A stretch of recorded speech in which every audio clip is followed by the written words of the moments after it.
You can get world-class music in the city, but a festival like this out here, it's just there's sort of like a mystical quality to it that being away from the city lends. And I say that as somebody that's lived in major cities for a long time, but being out in the mountains, it just adds a whole nother element.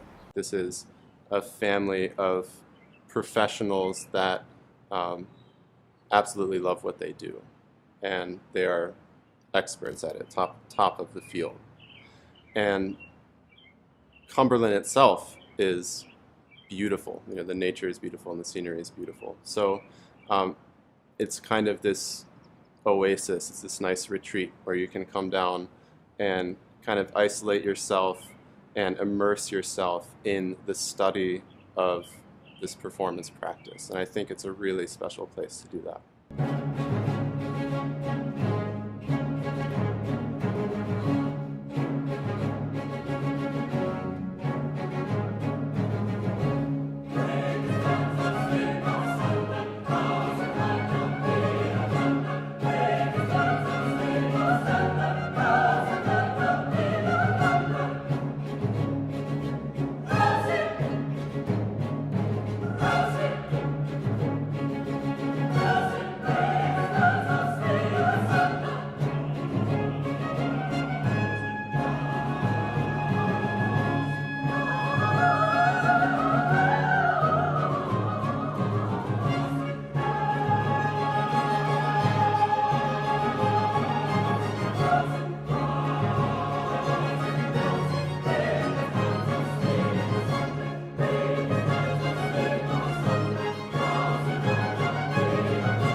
I kind of get to see behind the scenes. I've met quite a few of the artists, and they're really good-hearted people as well as amazing performers.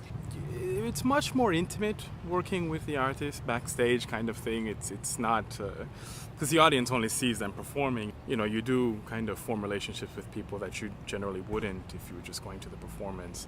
Early music is a bit of a niche market, and nobody's going to get rich out of doing this.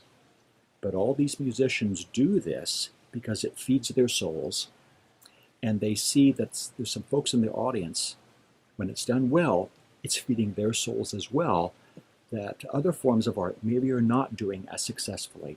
People who are not experts have a very good intuition and feeling how honest the music is also being played. So what comes from the soul, what comes from real human interpretation and not just producing art. And that's where we should go to in general. That's why I think that the provincial, so-called provincial area is where the culture will survive. It's not about the big temples of culture like the big Lincoln centers in the world. It's exchangeable. They can happen in New York, they can happen in Singapore or wherever, Beijing or somewhere. Culture itself will survive and will grow more, I think, in the little islands. In the little venues, somewhere, little spots all over the landscape and the regions. That's my idea of culture. I knew that Cumberland was capable of something like this, but it just is a wonderful thing to see finally happen.